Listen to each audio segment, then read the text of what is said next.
Steve Johnson, Mentor 555. Welcome to the show once again. Listen, on today's show, we have another special guest, an amazing man, Russ Laing. He's with Vista Lending. The guy's top 0.01% in production in mortgage lending year in and year out. He has an amazing team. He and his wife, they run side by side. Sonia, she's just as special as he is. But on today's show, he and I dive deep. You're going to love this guy's story. He came over with his family as refugees during the Civil War time from Africa. Missionaries brought them to Texas, helped them get on their feet, and they've absolutely crushed it. All of the kids, great parenting, great teaching, great learning. They're a Christian family. I think you're going to love their story. So sit back, enjoy. If you like what you see, and I know you will, hit the like button, hit the subscribe button. Again, thanks a lot for joining us today. Enjoy the show.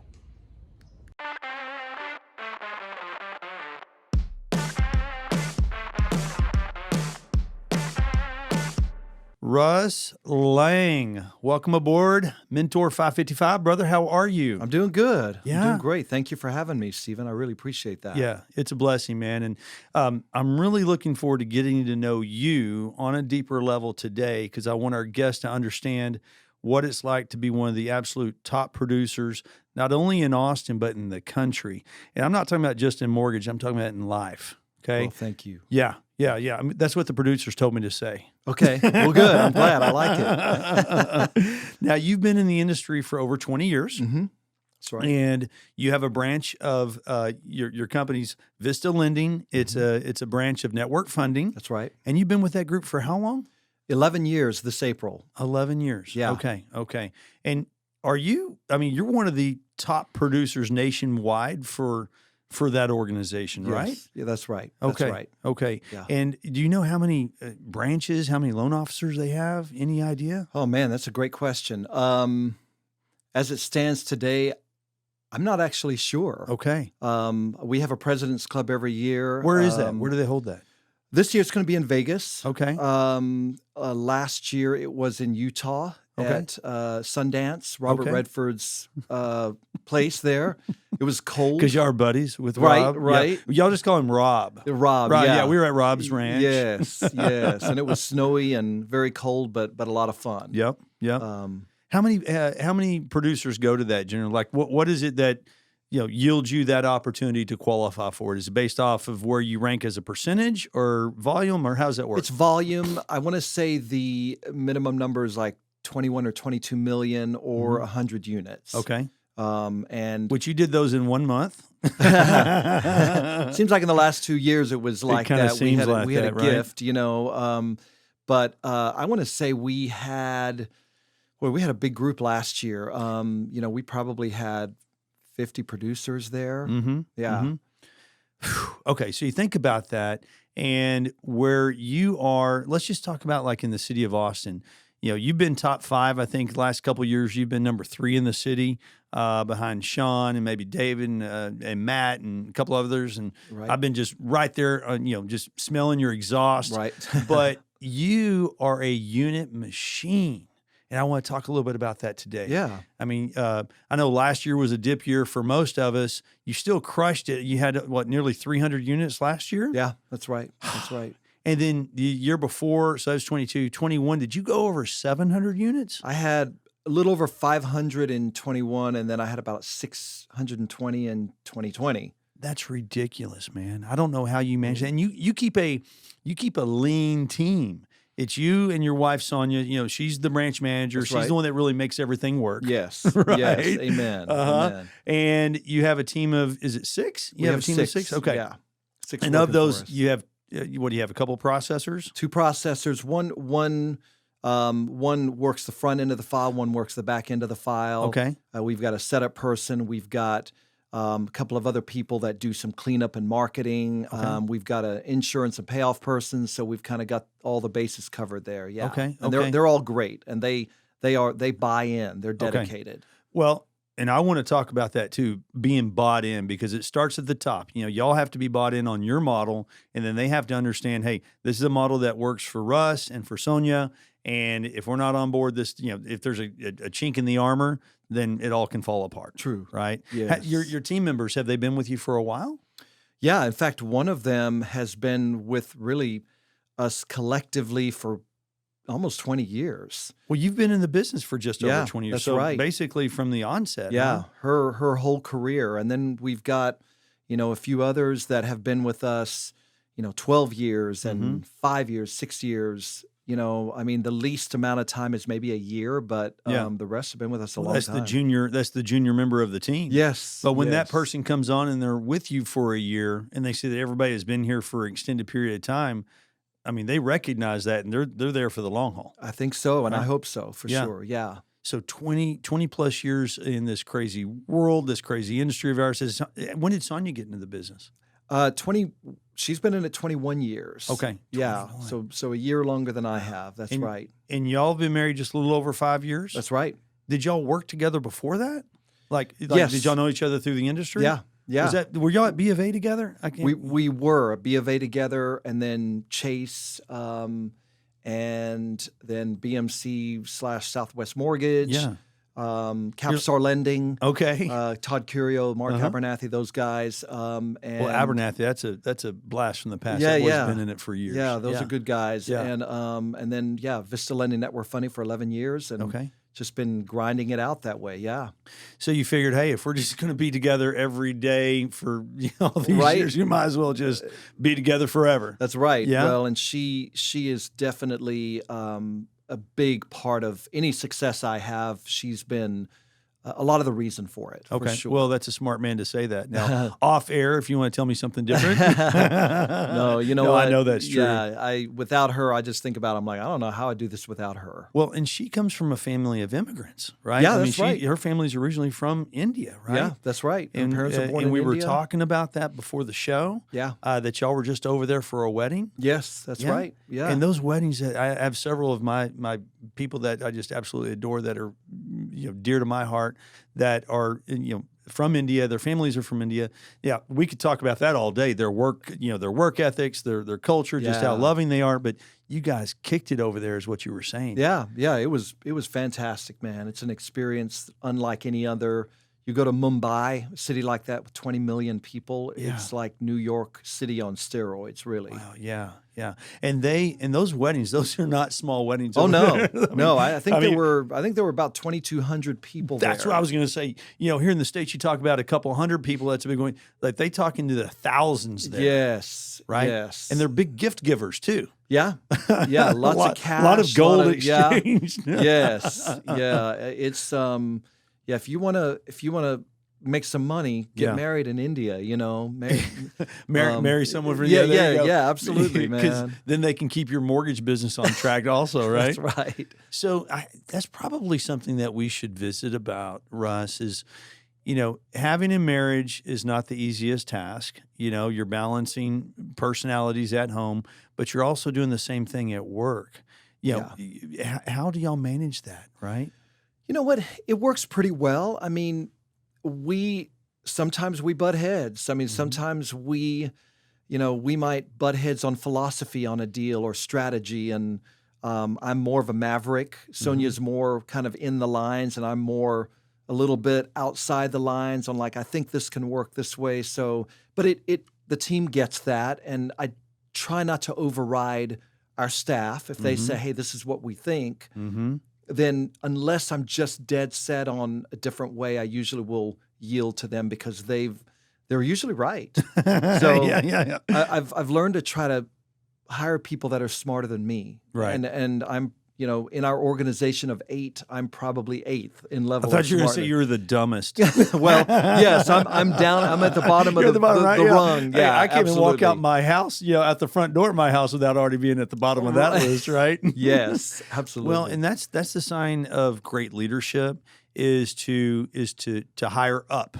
Yeah. Right. And whether it's a skill set that someone possesses that maybe you aren't strong in, or an aptitude that somebody is really fantastic at, or maybe a combination of all of those, right? Yeah. And it sounds like that you've recognized that from a leadership perspective, but it sounds like they've bought into that as well. Like they understand where their lane is, and they do really well with that. Yes, Yeah. yes. Mhm. And we're just thrilled that we have a group that really, as I mentioned earlier, they buy into what we're doing and they're motivated. I never have to coach somebody on urgency. Okay. They're all about urgency. They're all all the bought time. in, and they In fact, understand most they of the get it. time they're pushing me. Yep. You know, they're like, "Hey, have you turned this in? Hey, have you asked for this?" How You many know? times has a loan officer been asked that? Hey, Oh, have, man, have yeah. you turned in the loan? It's supposed to close in like 4 days. Yes, Where's that pay exactly. stub? That's right. So, are you the front man? Are you out on the? So when a deal comes in, are you driving that in the door? Is that Yes. you? Okay. Yeah, a long time ago, and when I say a long time ago, probably where I felt like my business really turned the corner was around 2019, when my coach, Michael Regan, he's with Building Champions, Michael told me I needed to determine who I was going to be, because I saw loan officers out on the front end of things that had a team, and they were the lead funneler, right? They would push leads down, and then their team would handle them. But that wasn't me. To me, Yeah. I'm the deal maker. I like making a deal. I like structuring a deal. I like fixing a problem, solving a problem. I'm analytical. You're like a that mechanic. way. You want to get your hands dirty. That's right. Yeah. So I am definitely the front end, and once I determined that, it made my business a lot easier, because then I kind of knew who I was. And I was not trying to be someone I really wasn't. And there are a lot of loan officers, to your point, that can get the deals in the door, but if the realtor or the builder or the referral source says, "Hey, what's the status on this?" and they don't know, like they don't Yes. know. So you have, what I'm hearing you say is that you have your fingerprints on your loans, really from soup to nuts. Like you're in tune. Okay. I know that client. I've spoken to them. I know their situation. So if there's a problem, it helps me to know how to solve it. It sounds like Yes. that sounds like a Vanilla Ice song. Right. Yeah. We're gonna loop that in. I man. like that. I like that. I miss old Vanilla Ice for sure. I do too, and his stripe in his head and his eyebrow, from the bar fight that he never had. Right. So y'all have been you have been in Austin for over 25 years. That's right. 27 years. Where are you originally from? I was born in Africa, a country called Rhodesia, which is now Zimbabwe. Okay. My parents were born there too. We immigrated here in 1978. Okay. There were some missionaries in Africa that saw my family was in need. We were in a civil war. Yeah. My dad was fighting in that war, and they saw a man with a wife and 4 small children and said, "We need to help these people." So they sponsored us. We came to the U.S. and got our green cards, and eventually, when I was in college, I got my citizenship. So, how I want to say I knew that, but I'm up in age, so I didn't realize those details. And I'm going to expand on that if I can. Yeah, sure. Yeah, the first thing that someone thinks of, whether it's good, bad, or indifferent, is when you say that you're from Africa, they're going to think that you're a person of color. Right. Okay, Right. unless it's South Africa. Yes. So, being a person that's not of color, clearly, what was that like coming over from Africa as a little guy and adapting? And there are 3 siblings as well. Yes. Now, I want to talk about your parents too. Yeah. But having to adapt to a completely different cultural change, and you're being sponsored by a missionary group. Right. Yeah. Well, it was interesting because we ended up living in an RV in the family of these missionaries. Where were their you? Parents Where were you? in Ennis, Texas. Okay. Yeah. So we North lived in their Texas. RV for 3 months, and then my dad got a job in Stanton, Texas, which is near Midland. Oil and gas. Yeah. Well, my dad actually, he got a preaching job, so he Okay. became a preacher. Okay. He had not been a preacher before, but that's the job he found, and it was in a town called Stanton. They have a sign outside, when you enter the town that said, "Welcome to Stanton, home of 3,000 friendly people and a few old sore heads." And that's where we moved. And of course, people there were like, "Hey, this family from Africa is coming," and we show up, and they weren't excited about us. Right. And but so we not only did we move from Africa to the U.S., we moved to West Texas. Right. Yeah, where you're going down that rabbit hole, culturally, brother. it was very different. Yep. You know, we were all speaking English, and they couldn't understand us, and we couldn't understand them. Were y'all speaking with an accent? Yes. Like, what was your accent? Yeah. Because I think of like a South African accent. More like a British accent. Okay. Yeah, from Okay. Rhodesia, it was more British than the Afrikaner side. Mm-hmm. But certainly people were like, "What'd you say?" And we were like, "What'd you say?" Usually in West Texas, when they say, "What'd you say?" the next thing is it's a knife or gunfight after that. Yeah, you know? yeah. Well, they might use terminology like, "Hey, it hurts when you mash on my stomach," and we were like, "What does mash mean?" Mash. You know? Well, and what a lot of people don't know is that, through oil and gas, that area of Stanton, there are a lot of multi-millionaires out there. That's right. That have the royalty income from oil and gas. And so our family having some exposure out there, I actually have driven through Stanton many times, Yeah. and there are, like you said, 3,000 very friendly people out there, but then you got the old goats too. Yeah. You You got know? those sore heads. And no I guess doubt. you probably had to deal with that, growing up. How long were y'all in Stanton for? We were there for 9 years. 9 years. Yeah, and then we moved to South Texas. I graduated from high school from a town called Sabinal Okay. near Uvalde. Okay. And then I went to college at Abilene Christian University, and all my siblings went there, in fact. All your siblings went to Abilene Christian? Yeah, that's right. And so, for those of us that don't know, Abilene Christian is actually a fantastic school that actually, men and women of faith, their children will go there, and many of them will become, preachers and missionaries. Yeah. Wow. That's right. That's right. And so, was your father? Was he still? Was he still a man of the pulpit? Whenever y'all? Okay. Yeah. In fact, he retired in 2017. Okay. So he preached for a good, almost 40 years. Wow. Yeah. Wow. So a lot of people, many people know Uvalde because of what happened recently with the school shooting, and God bless those kids and those families, right? Yeah. But and of course we know that, McConaughey and his family are from there. And, right. In his book, Green Lights, and he said for, all these years, if you would listen to him, it's one of the greatest places to raise a family and grow up as a kid. Yeah. And I know that part of Texas, it's as gorgeous as any place in Texas that you're going to find next to Big Bend. And what was that like growing up as a kid there? I liked it. And again, it was only my last 2 years of high school there, but we loved going to Concan, Garner State Park. So beautiful. It was just, and people were coming there for vacation, so it was kind of a fun place to be because people were happy there. But I loved it. I mean, it was definitely a contrast from West Texas, which is flat and dusty. Right. Now we're in trees and hills and rivers, so I enjoyed that a lot. It was tough moving in high school, but I had kind of my eyes on the future. I was like, I'm going to go to college and. What was your goal? What was your goal to go to Abilene Christian? Like, what was your choice to, it sounds like all the kids went there, so it sounds like it was predestined, but it's a great school. And, they've actually, I know from the athletics side of things, in the school itself, they've grown into a fantastic Division I school. Yes.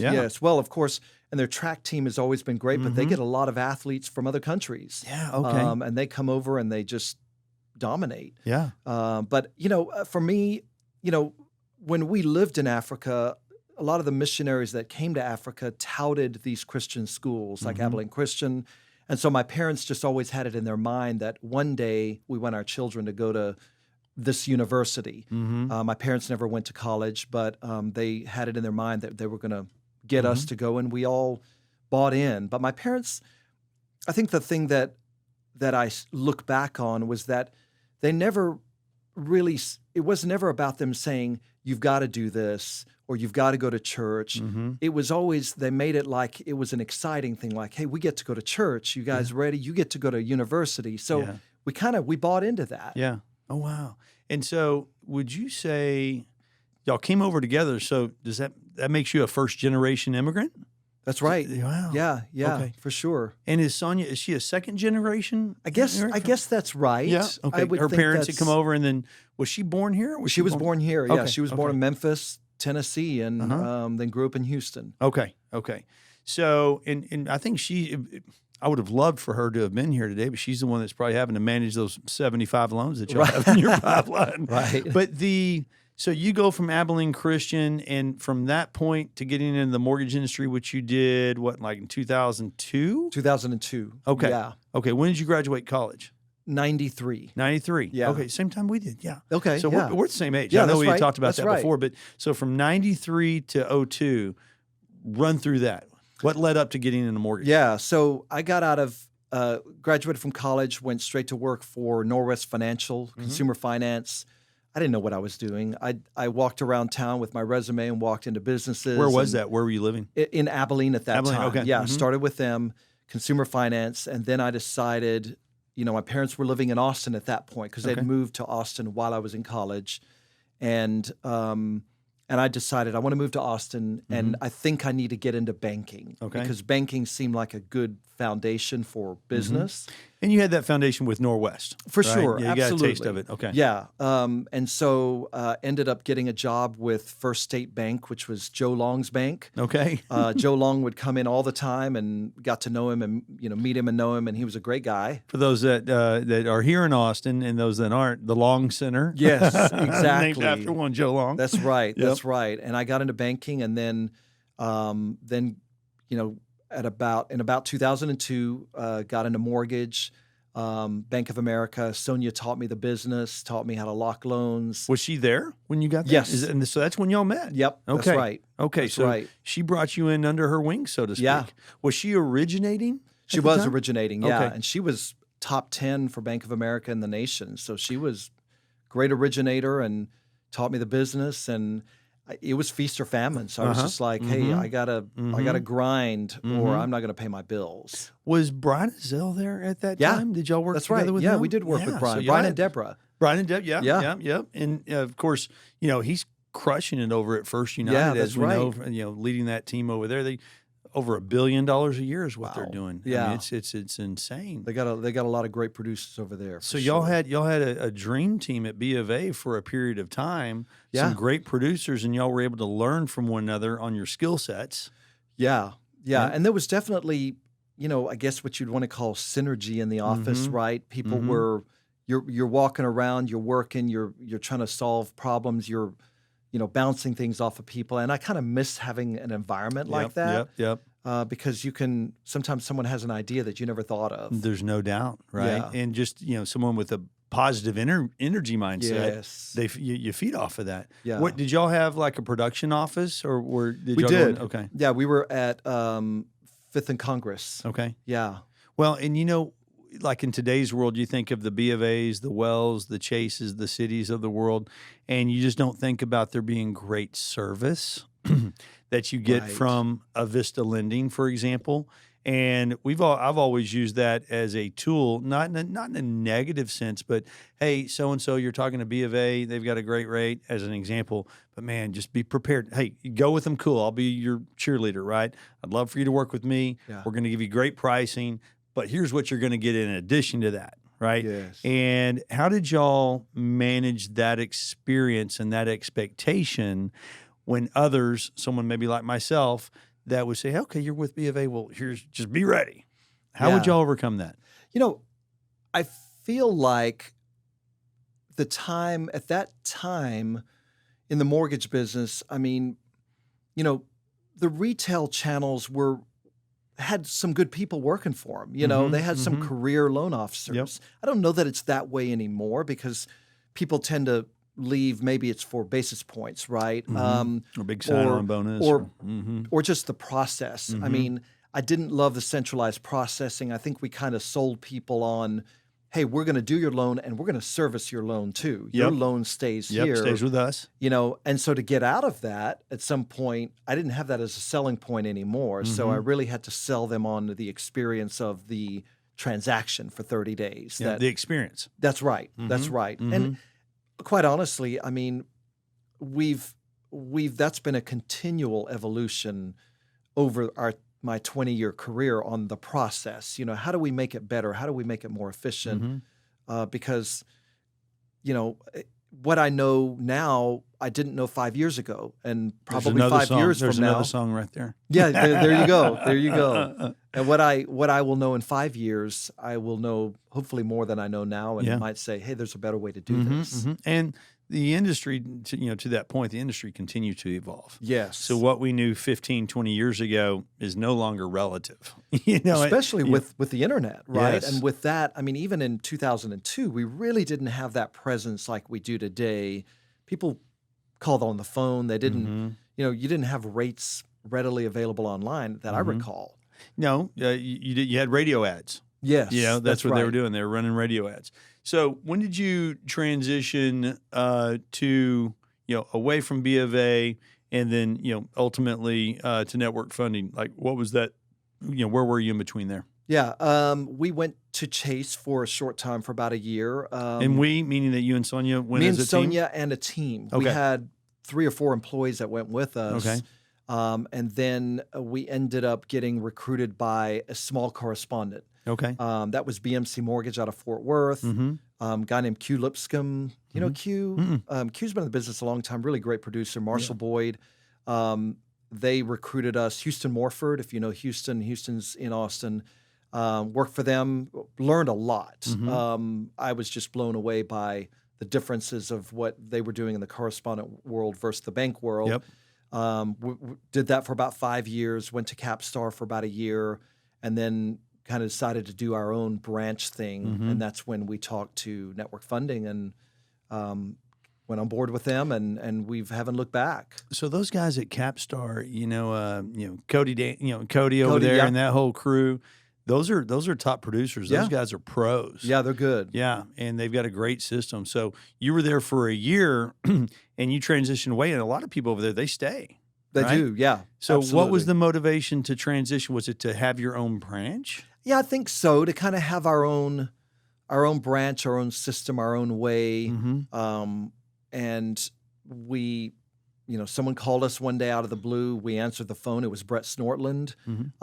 And we met with him and we said, hey, this could be a good opportunity. Let's see how it works out. Let's try it. And it was a chance to have our own branding as well. We kind of wanted to have our own brand. So they allowed for you to, network funding allows for you to be able to have your own branding and your own DBA. Yes, that's right. That's right. Yeah. And then that was that like 9.5 years ago? Yeah, that was in about 2011. Okay. 2012. I'm sorry. 2012. Okay. Yes. Okay. And, like many of us have been people nipping at your heels, this entire time. What is it that you would say that has kept you with that group, right, with network funding? Yeah, great service. I mean, they treat us like we're their client. The production side is the dog that wags the tail, and the tail is support. And a lot of organizations fail to recognize they do it that. the opposite way, right? And that's where I've always struggled. Where I'm like, hey, production should be the dog. Support should be the tail that gets wagged, but not in a way that production just tells support this is how it's going to be. They can't run over them. You got to work as a team, of Right. course. And I would say Network Funding has a great support system, great underwriters, very reasonable. They will listen to you. They will adjust if you say you're wrong. So all of those things we've gotten from them, and we Would you say appreciate it's a that. cultural thing from the top down? Yes. Yeah. Yeah. Buzz Baker. Buzz and Rex own that organization. They were loan officers back in the 90s, started Network Funding. So they understand how they've produced, right? And all of their employees have worked for them for 10, 20 years plus. So they've got longevity, and they've got a great ops manager. Now Rich Jefferson is a national sales manager, but they listen. That's an important the key, thing. man. They listen. That's the key. And so when you go to your annual shindigs with the other top producers, walk me through that. Like what type of conversations are being had in that TP? When you're passing the pipe. Yeah. Sometimes it's just sharing of ideas. Like, hey, how are you doing what you're doing? What are you doing differently than I'm doing? We'll have a roundtable discussion that I think is very productive, and it is about sharing how are you advertising, how are you marketing, what success are you having, are you meeting clients in person, how are you selling this product? So it's definitely a lot of talk about how to be better at what we do. What's your team doing? In fact, we had a couple of the teams from Houston that I consider very good teams come to us and say, what are you guys doing in your process and how are you doing it? So we laid it out. We mapped it out and said, this is how we do it. And it works for us. But, if we find a better way or if you find a better way, tell us because we might adjust that. Well, and Russ, the Mentor 555 way is doing something very similar to that. And that's why we have guests such as yourself on so that we can help the younger crew coming up, the next generation. Yes. But not only those cats, the ones that are producing now that may still have 10 more years left in their gas tank, right? Yeah. That are just, they're scratching their heads, they're having challenges, and they say, well, my system isn't working, but I'm doing a lot of business, but it's driving me batty. Right. Right. Well, none of us have it figured out, right? I mean, I absolutely look at what other LOs are doing sometimes, and I'm going, wow, I never thought of that. I mean, that's brilliant. Or, so I think if we get to where we think we know it, then we're not learning. Yeah, yeah. And so y'all are systems based. I mean, it's like you have to be a machine and almost like a conveyor belt to a degree. Yes. For y'all to do the type of production that y'all do. Yes. And you said that you have 2 marketing team members on your team. Right. That's right. So tell me what they are doing that you're not. Yeah. So, and they have some overlapping roles where, one of those people is Sarah Marquez, she's a cleanup person. She'll go back to the client, make sure they get us everything in. But, what they're really doing is we're trying to say, hey, how do we grow our social media? What do we need to do? I mean, sometimes for me, it's just like, how do I post this? I don't know how. I mean, I'm not a tech person, so I might ask Marlene or Sarah, hey, I want to put this out there, but how do I do it? So they're doing that. They're finding content. They're working on those kind of things. So they're posting on your Facebook and on your LinkedIn and yes, some other LinkedIn, Instagram. They're looking for new ideas on different ways, different things to post, new content we can come up with. So they're both doing that in addition to other roles. But we will have a weekly meeting about, hey, what are we doing next? What do we need to do to reach more people? So when you're closing, let's just say on average anywhere between 40 and 50 families a month, and especially when you're rocking it out, you're really having to manage that experience for each one of those families. Yes, right? That's right. Okay. That's right. And so there has to be a system in place outside of the marketing, which it all kind of feeds itself, right? The marketing gets you out, gets you promoted, gets people warm and fuzzy. Now they're in the system, and now they're referring people and friends and realtors and what have you. But let's talk a little bit about your internal system that y'all use to manage that experience for there to be as smooth as possible of deal flow. Yeah, sure. I mean, you want to know how a file flows through our process? Well, no, the secret sauce, right? Okay. How do y'all keep it smooth? We don't have one person taking a loan from beginning to end. Okay. If you think of a life of the loan, there are segmented points in that loan, and there's someone in each segment. So that loan file specialist. So that loan file is going to go through a process where it touches 6 people. Okay. And at the front end, it's Jennifer, and at the back end, it's Michelle, and in between, it's Ryan and Sarah Marquez and Marlene and Sarah Sambrano. We have 2 Sarahs, and then the 2 Sarahs. Yeah, and that's a sitcom, That's right. That's right. And then Michelle on the back end. So it's segmented out. So that client is going to hear from 6 people in the process. But that's how we make sure that we don't let anything slip through the cracks. Yep. Okay.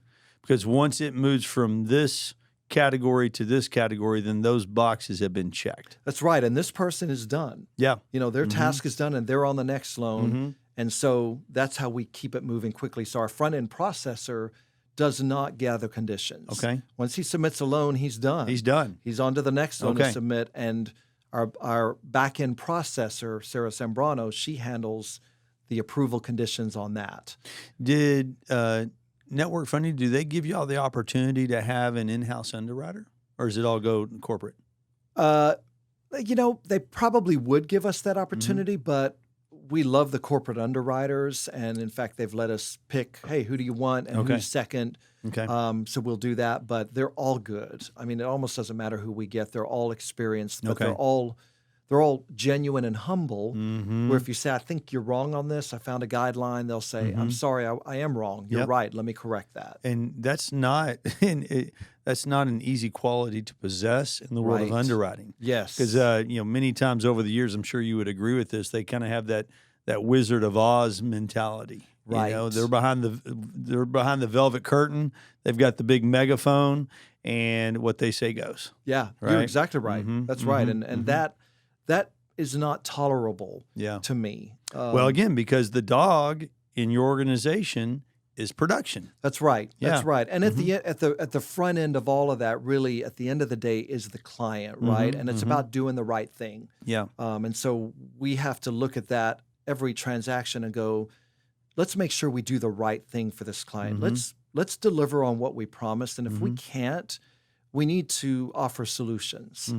Now, if we're wrong and the underwriter's right, so be it. But I've got to be able to be transparent to that client so they understand what's going on. So I would say, using that as a catalyst to my next thought, Russ, is that y'all are clearly really good at how your system works and how it flows for you and for your team. Then that carries over to the client experience, and then they have a fantastic experience. Then they're going to do what? You're going to be top of mind. They're going to refer their friends and family. So who manages that post-closing experience? Like, do y'all have a CRM that you use? Yes. Yeah, there is a CRM that we use. Really, that CRM is one that network funding funnels out to those clients for birthdays and, hey, it's been a year since you closed. Let's explore any opportunities. And that looks like it's coming from me, which is great. We do keep a database of all of our clients so that we can mail out to them. So we do send them a marketing piece, and we've been doing that for years. Yeah. So we want to keep in touch with them, let them know, hey, we're here. We'd love for you to come back, and we'd love for you to send your friends. Yeah. I mean, it's just half the battle is asking for the business. Absolutely. And to not be out of sight, out of mind. Yeah. And social media gives us that opportunity. Yes. And to be honest with you, I mean, the social media part, we've only been ramping up in the last few months because business has been slower, right. And we're looking to capitalize on that and say, how do we get more business? How do we keep it up? And where is Sonia in this, in all of this? Well, when she's touching what she touches throughout the day, what is that? Well, she's a producer, so she does production. She does a good amount of production. So she's still in production. Absolutely. Okay. Yeah. I mean, her numbers are great. I mean, she did 35 plus million last year. Fantastic. So she is a producer, but she also manages a staff, helps manage any schedules, payroll, and problems. I mean, she's great at that. The staff love her. They trust her. She That's is everything, fair man. Yeah. and honest with them. And I think that's the reason they've stayed. It's not always because of pay. It's not because of you. We know that. Right, exactly. That's right. So what's your job? Are you 97% focused on driving the business in the door and then just setting those expectations and handling the personalities of the customers and of the realtors? What is it that's your main focus? I mean, I would say it is production, 97% production. It is, meeting realtors, dealing with clients, taking those phone calls, putting apps in, qualifying people. I'm doing all of that. Okay. So I touch every deal that comes in. It's not like I'm funneling it to a team that takes the application. I take the application. Okay, you do. Yes. So you're still guerrilla warfare, so to speak. You're still boots on the ground. Yeah, absolutely. And I like to do that. It's the old way. I don't send them to a website. And if they want to go to a website, we have it. They can do it. But I like to get on the phone and talk to people. Get to know them. Get to know them, yeah. And by doing that, as I mentioned earlier, it helps to solve problems because you kind of then start to understand their scenario and their picture. But if they do an online app, you don't get that opportunity. I don't feel like I have the depth of knowledge about that person. That's important. And in our world, you're dealing with families and you're dealing with an emotional purchase, right? Yes. And in many cases, it's the largest transaction that they're going to have in their lives until the next one. Hopefully, you're doing that one too. When they're excited about moving into this house, I don't want to mess that up for them. Yeah. I mean, I take great. I feel that weight of responsibility that if someone comes to me, I got to get it right. Yep. I got to make it right. Yep. And speaking of that, your realtors expect that out of you. That's why they're working with you instead of the Carsons, instead of the Steves, instead of the Codys, instead of the rest of us, because you've built that relationship and that trust with them. Yes. Yep. How many realtors, if you just had, do you work with on a regular basis, and how do you manage those relationships? And what are you doing to cultivate those, but also cultivate new relationships? Because as you know, they're going to, the ones you're working with today sometimes might be working with somebody else for whatever reason tomorrow. Yeah. I would say that, from a perspective of, getting the lion's share of the business is probably coming from maybe, 20 to 25 realtors, but there may be, depending on the month and the year, there could be 75 to 100 that I've worked with, but, some of those may send me 1 or 2 deals a year. But then I've got some that send me 8 or 9 a month. Yeah. So, so definitely I try to have lunches, and that's always tough for people's schedules, but I try to set up lunches, with some of the top agents that you work with, that I work with. Yep. And just try to, I don't even like to talk to business at those lunches. I just want to talk about them, It's just the relationship. Absolutely. It just continues to just deepen that trust and that relationship. You're probably not even talking about, I remember when you and I got together for coffee last year, we barely talked about business. That's right. That's right. And then you feel like, well, you know what? I know this cat now. Yes. And it makes a conversation like this so much easier. Absolutely. Yeah. And I think at the end of the day, that's really what matters. It's that we get to know each other. We're working in the same community. We love our city. We love the people here, and we're trying to make it a better place. And they, as we know, not just in Austin, and we're actually in one of the best markets in the country. We have been for many years, and I foresee for that to continue to be the case until further notice. But our realtors have struggled, over the last several months because of interest rates, because of price, whatever it might be. Right. How have you managed that in conversations with them to keep them, to keep their attitude? As they say, attitude is altitude, right? Yeah. Have you found yourself having to coach them? I know that I have with some of my referral sources. Definitely. I can sometimes feel the angst, and we've come from a market where it was just, we had more than we could eat, right? To a market where, we're having appetizers and we'd like to eat more. I certainly try to encourage them to say, look, this is going to get better. It's a bump in the road. It's a short bump in the road. Consider it 3 to 6 months. Rates are going to get better. Buyers are going to get back out there. We're gonna see this turn around. Just hang in there. Keep going. And if I could add to that, one of the things that I have done personally, it sounds like you have as well, is, we hadn't had time to breathe over the last few years. Right. But if you're a top producer, 3 years ago, 5 years ago, 10 years ago, we felt like we didn't know how to breathe either. Yeah, because we were always still, but you then find out, I can be more efficient in certain areas. Yes. And I think that that's one of the takeaways that I have from our recent successes is, I can still crush out 20 or 30 loans in a month. In your case, 40 to 50, maybe 60 in a month, right? And you're like, I never would have thought I could have pulled that off. Yeah, absolutely. Yeah. And so to that point with our realtor community, they were blowing and going. And now they're like going, well, where's the business? But you can say, hey, let's take that as a positive and let's find areas where you can cultivate your relationships that you've established because, maybe you closed 30 transactions last year as a realtor, right? Right. Which is a lot. It is a lot. And now you're like, oh, I'm only going to close 12 this year. Well, hey, the 30, that was magic. That was awesome, right? Yeah. You wouldn't have expected that before. You were closing 10 and 12 and 14 before that. but that's 30 families that are in their homes, and the average homeowner is going to be in their home for what, 4 to 6 years, Right. give or take. Yeah. So you just built up a foundation and you stacked some bricks that you wouldn't have anticipated having had. Right. No, So exactly. take this time now to appreciate that, build those relationships, for them, right? Right. Meet those homeowners out for lunch, go by their house, to Yeah. drop by. And I just think that it's an opportunity for us to use some of our skill sets that we use on our referral sources, our realtors, and say, hey, here's what I'm doing. Maybe you can do that too. Yeah.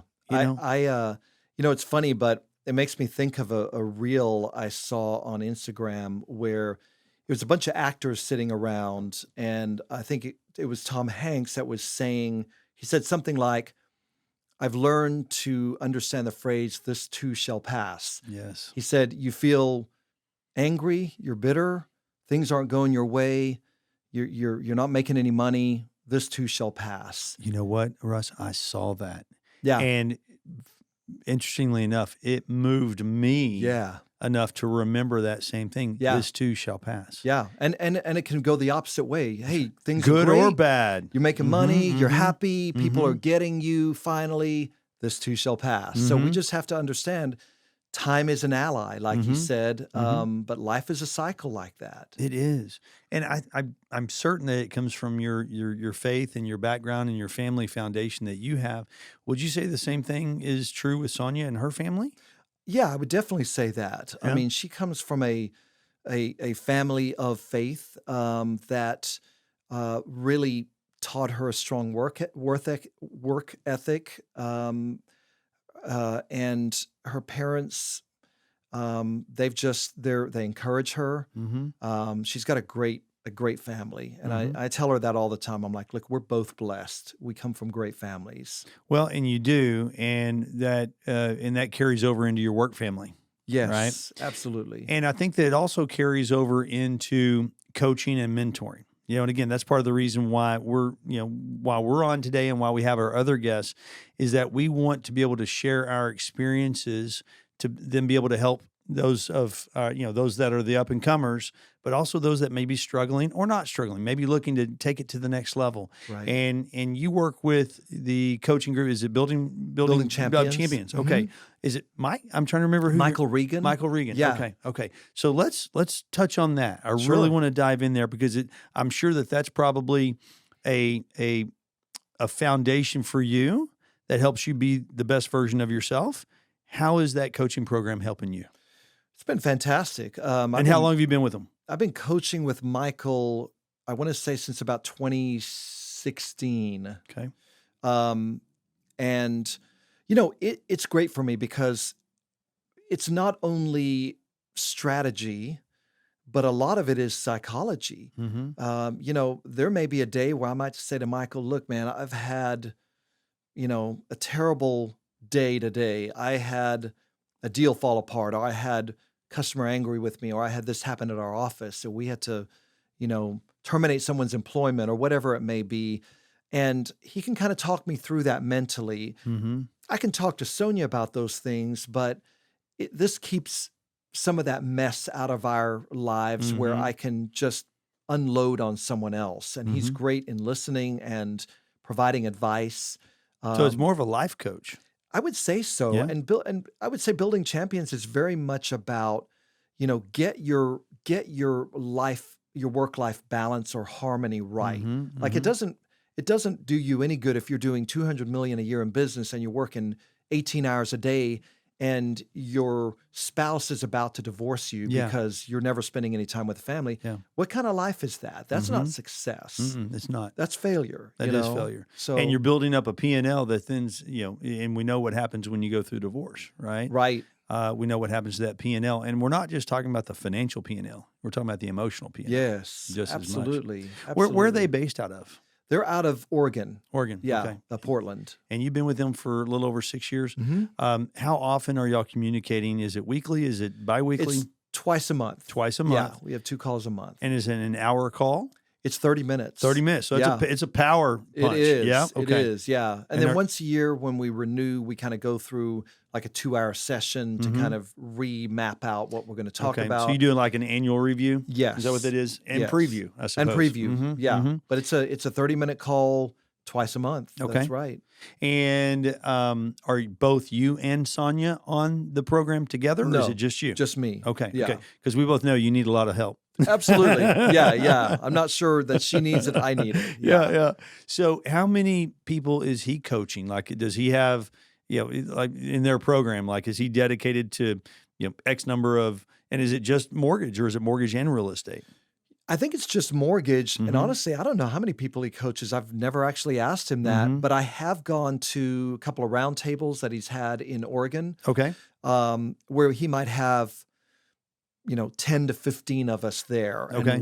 And it's loan officers from all over the country. It's kind of like the network funding powwow that you Yes, have. exactly. Yeah. And that's really good because he goes through a whole lot of topics for 2 days and we just brainstorm, discuss.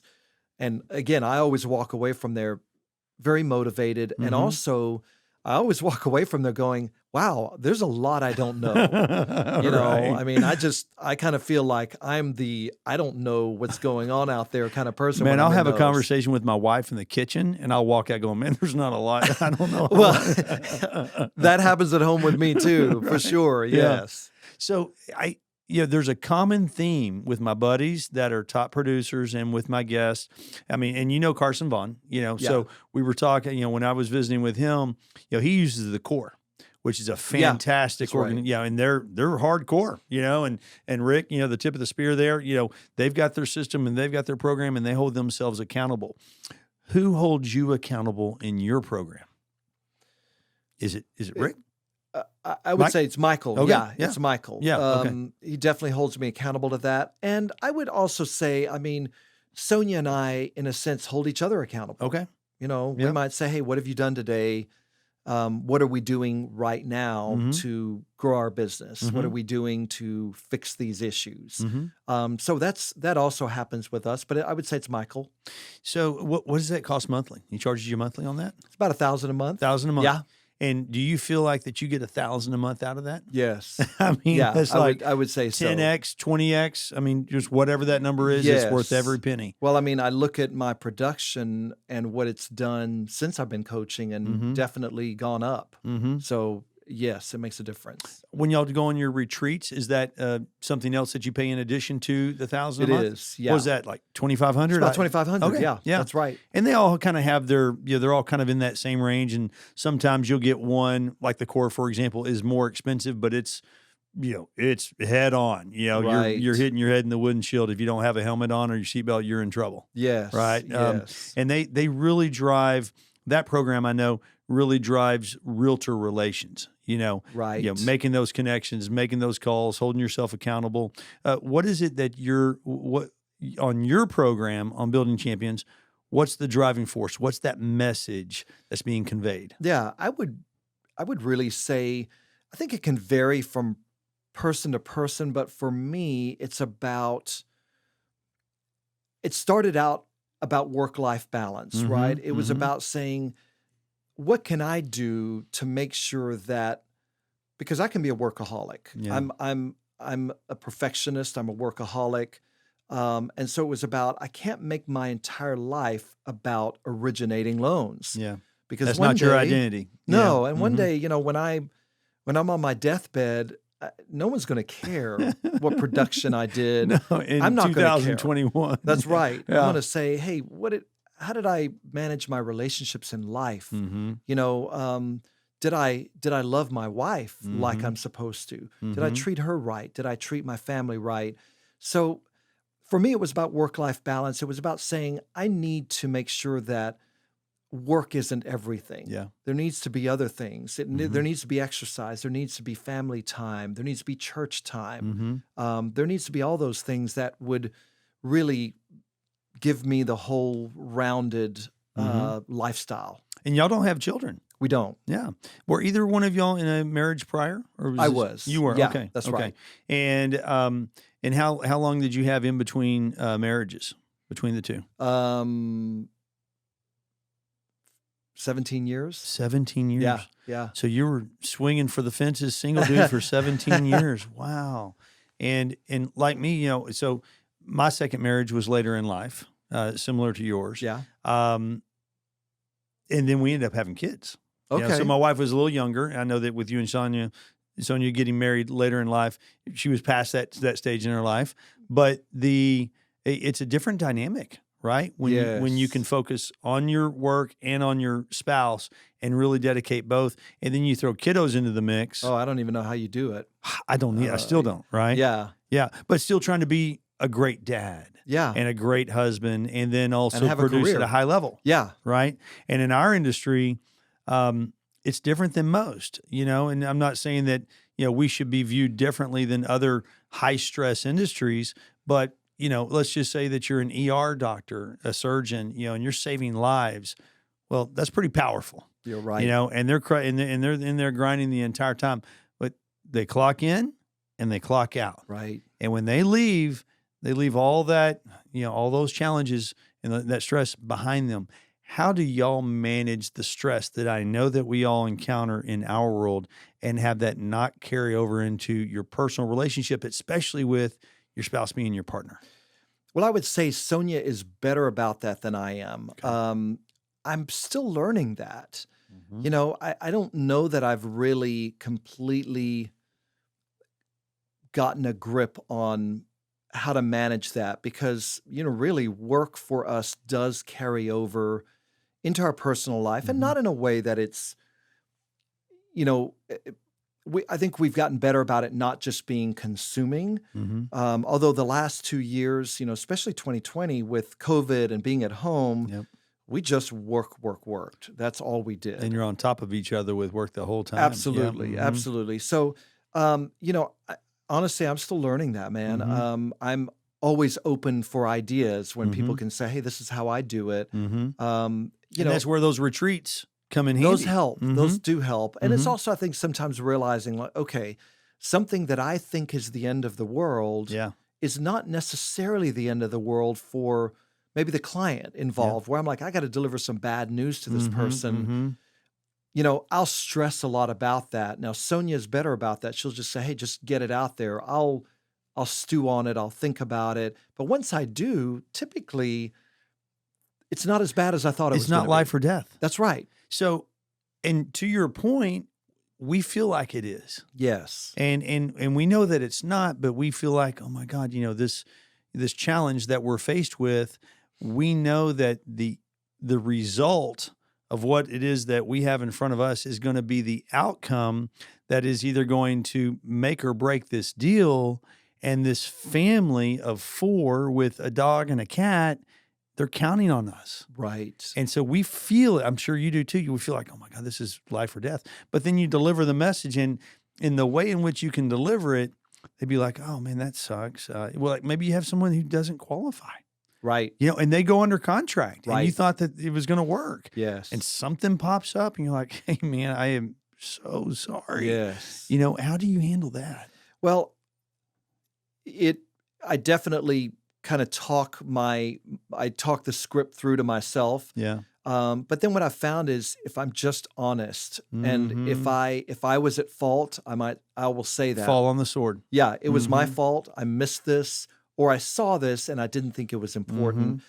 I think people will forgive that, and I find that they do forgive that if they don't feel like you're trying to deflect blame. Yep.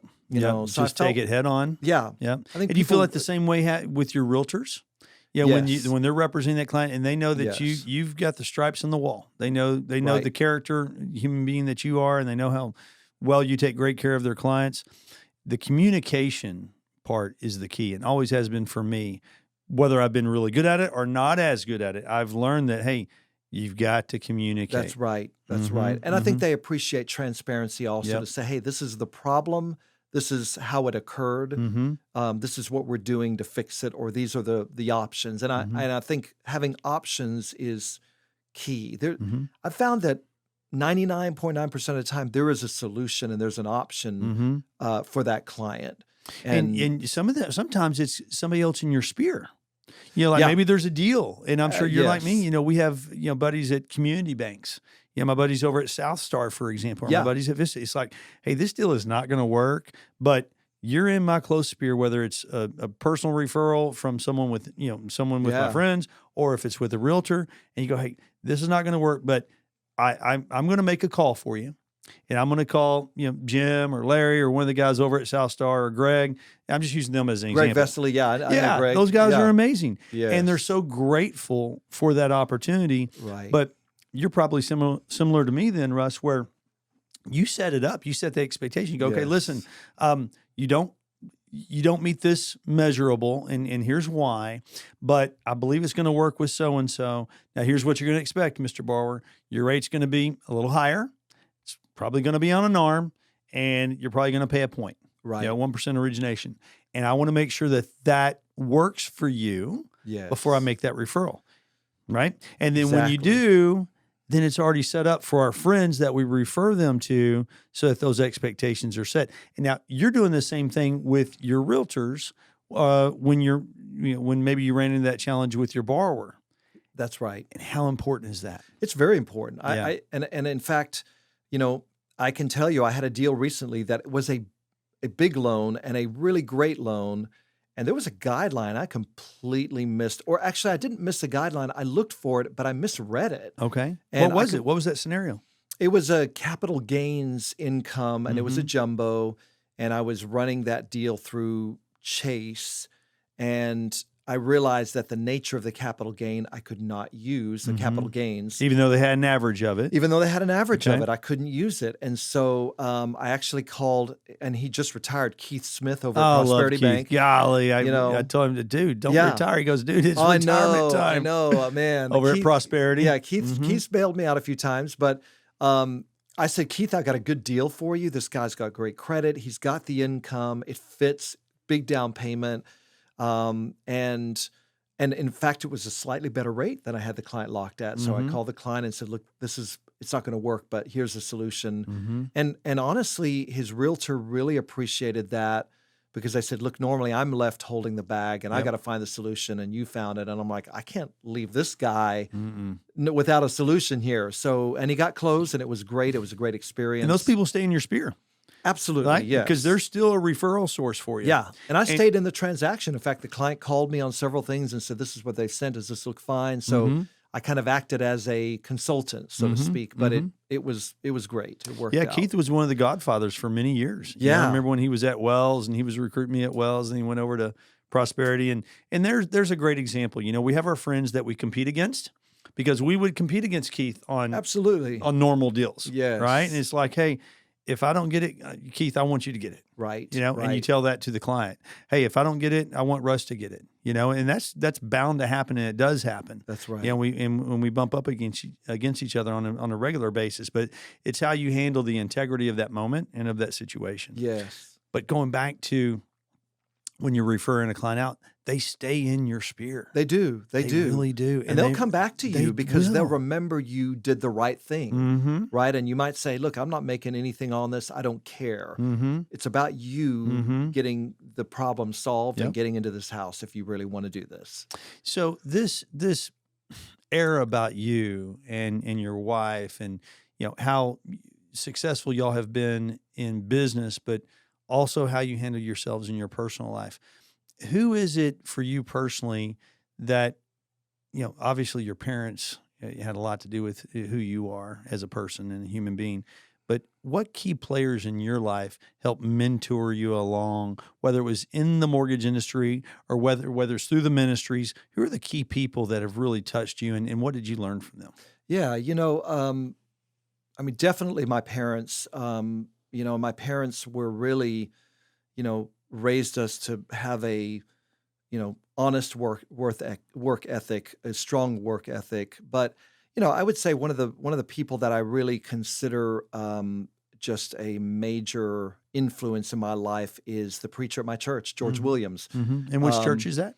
It's Eastside Church of Christ. Okay. And George Williams is just such a man of integrity that I just admire him. So for me, it's kind of been, we grew up with church being, that kind of being the extended family. And so Yeah. a lot of people along the way in my church life, certainly I've had people in the work world with me that have influenced me. People like Rich Jefferson over at Network Funding. Rich is definitely someone I feel like has helped shape me into a better producer.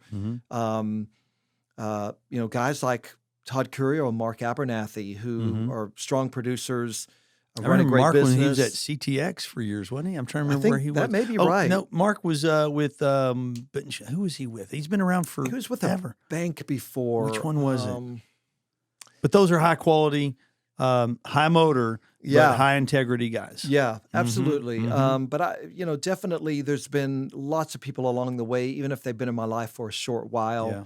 that have really helped me in my career. I'm sure I'm missing out people, but I would definitely say a lot of folks at my church that have been just great influences and great support for me. Well, and the fact that your family had the opportunity that they did with the missionaries that helped get y'all over Yes. into a safe place, that was just the landing spot, Right. and then it was up to your dad and your mom, Right. with 4 kids, and then to basically be your rock and your foundation, but also your mentor. It started at home, and not all families have that.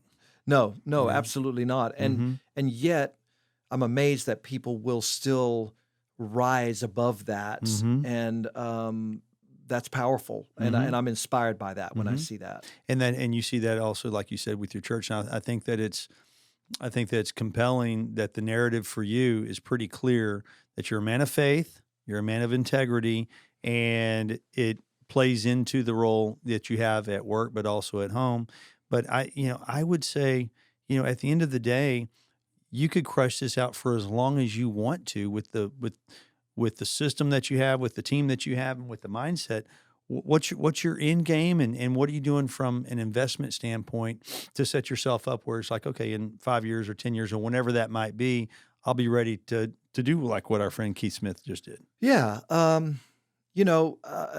I think properties, owning real estate is really a strong foundation for retirement. I mean, I think I want to do this maybe another 9 or 10 years. Okay.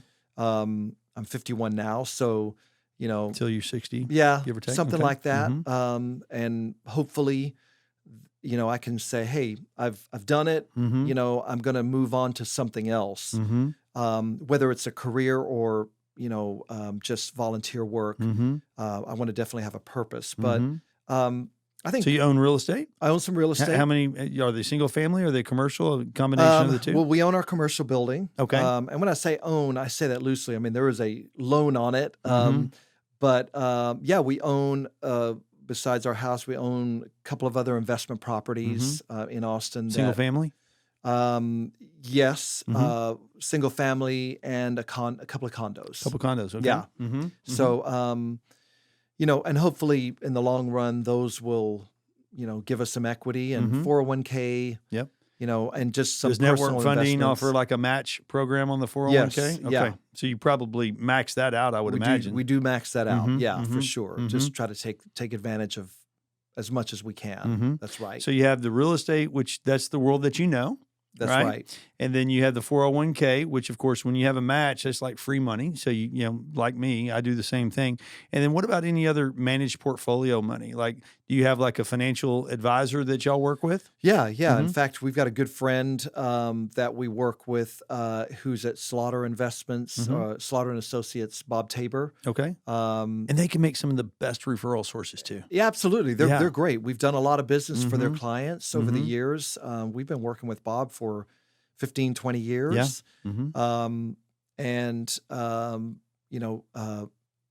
AJ Wagner over at, what's his company called? We've done some stuff with them too. And I'm blanking on the name of their right. investment house, but they're on Lamar. Okay. Yeah. Yep. Well, and I just think, so many of us in our industry, when you have big years, they're not responsible enough to go, this isn't going to last. Right. Or just, if you're putting 20% away or whatever a person's individual model is on saving, some people may only put 10 or 5 or nothing. Right. Right. But when they have a big year, they're like, well, I'm going to actually spend that money. Now it's time for me to spend money on me instead of staying dedicated to their cause, which is I'm going to put 20% away, whether I'm making 10,000 or 100,000 or $1 million. Right. And it sounds like y'all are really consistent in how y'all go about that. Well, we definitely do it. Mm-hmm. Again, it's one of those things of there's always a better way to do it. Yep. Should I do better on some of that? Yes. Yep. Do I try to take and give to my church? Absolutely. So y'all tithe. Y'all are big into tithing. For sure. Yeah. And that, just like with the coaching, that comes back 10x as well. That's right. With the tithing, we're not talking about the financial part of it, but just the emotional part of it, right? Yes. Yeah. I think that it disciplines you, and it also says, hey, I'm giving back to God a little bit of what he's given to me. Because really, at the end of the day, it's not my money. I mean, none of this is You're my just borrowing stuff. it. Yeah. I mean, it really is owned by him anyway. So yeah, that's how I see it. Many blessings, man. Well, I will tell you this, that I'm glad we got together today. Yes, me too. And I know it wasn't an easy task, but we stayed on target and we got this, and we were able to get together today. Yes. And you're now officially part of the Mentor 555 crew and fraternity. And, many blessings to you and the family. And with your model, this is going to help our younger crew coming up. And those of us that are even, you've been in the industry for 20 years. This is about them, living and learning. Yes. And I'm a better person now by having you in my life. Thank you, Russ. Thanks for coming on the show. Same here, Stephen. Yeah. I look forward to our next visit, brother. All right, man. Appreciate you. All right. Cheers, man. Thank you. Thank you. Cheers.